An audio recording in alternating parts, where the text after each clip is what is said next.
What's going on, everybody? Today's a pretty big deal. We are towing down to the drive shaft shop, the Pathfinder here. Got her all loaded up, ready to go. Going down to Mesa drive shafts, gonna get some custom shafts made. Then we can do the final little things. Gotta bleed the brakes one more time. We gotta hook up the wheel speed sensors. The only reason we haven't done that now is the Cummins axle has one sensor in the middle and the Pathfinder has two. I'm hoping I can wire them and it'll just keep the light off. But yeah, I'm gonna go ahead, I'm gonna run it down there, drop it off for the day, get some front and rear drive shafts made, and we'll see how this goes. Alright, so we did go ahead and we towed it down to the drive shaft place.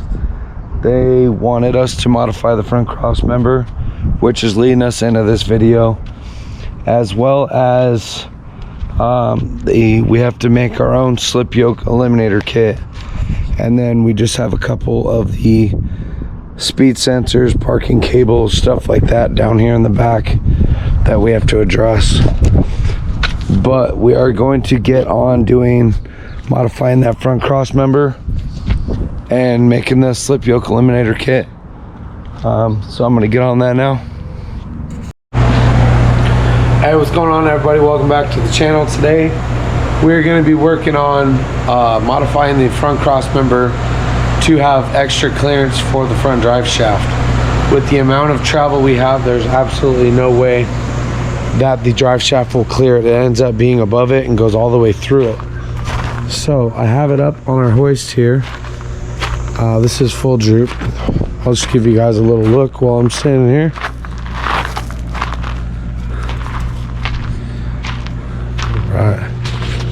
Alright, but down to the business here. Basically, let me get under here. Alright, so here is our cross member that in a previous video we beefed up. We plated top and bottom, and we did the upper third link mount. So what I did, I went ahead and cut a piece out here. That's our drive shaft, and it has to come all the way up here to our front U-joint. So as you can see, that was completely just right in the way. So what I did is I drew up on the SolidWorks program. Basically, it looks like a upper control arm. It's a boxed upper control arm. Basically, is what it looks like. When it goes forward, it goes right under the drive shaft piece right there, and then it goes back. I'm gonna weld it in here and here, and it's gonna give a big U, but it's gonna go back and under, so it has full cycle to be able to clear the cross member, and the cross member is going to be solid, and it's all going to be in the same spot. So I'm going to go ahead, I'm going to go back in the shop, I'm going to show you what I already welded up.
chunk that we cut out, top and bottom. You can see it's plated. You can see how thick it was.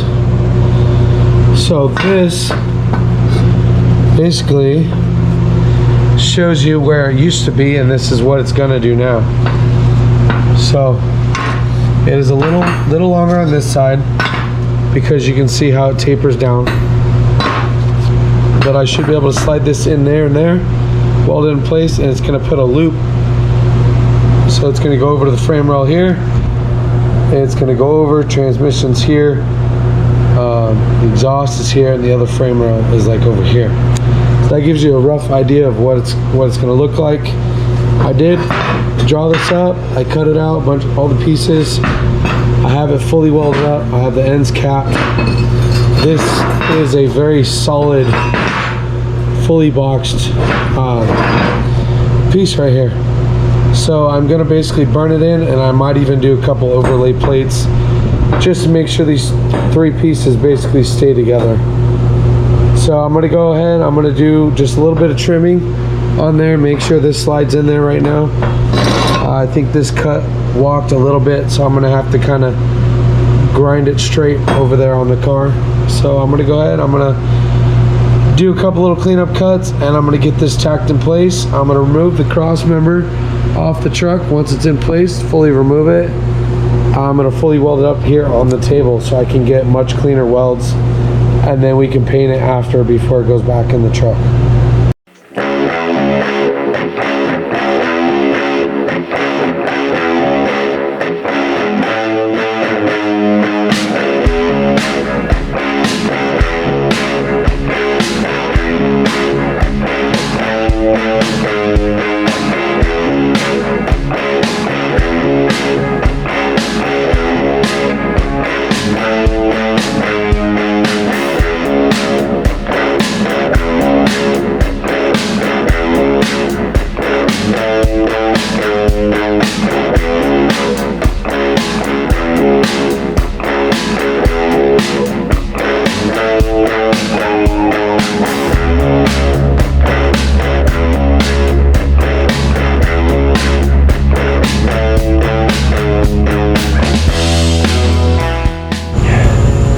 Alright, so here we go. It is fully welded in.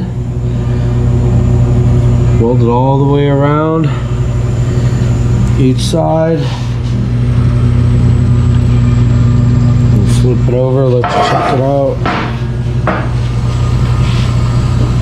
All the way down, all the way down. What's up, dude? What's up, guys? This is Michael. He's actually the one that owns the truck. He's cleaning up my yard, helping me out today because I'm allergic to grass. Alright, so here is the cross member. I just bolted it all back up. You can see the upper third link goes right there on top of the cross member. And there is the front of the transfer case that goes to the front axle. You can see now it has nothing but clear path. A nice full open cavity so it can go ahead and cycle on through. It is bolted on, 4 bolts into the frame. That is the same as factory. We did a couple of them that were a little gummed up. We did cut them out, weld a nut in there, and then redo it all, so it should be a little stronger. And it is coarse thread instead of fine thread, which was factory was fine thread. So it should be a little stronger, a little more bite. So there it is. So I think we're just about ready for drive shafts.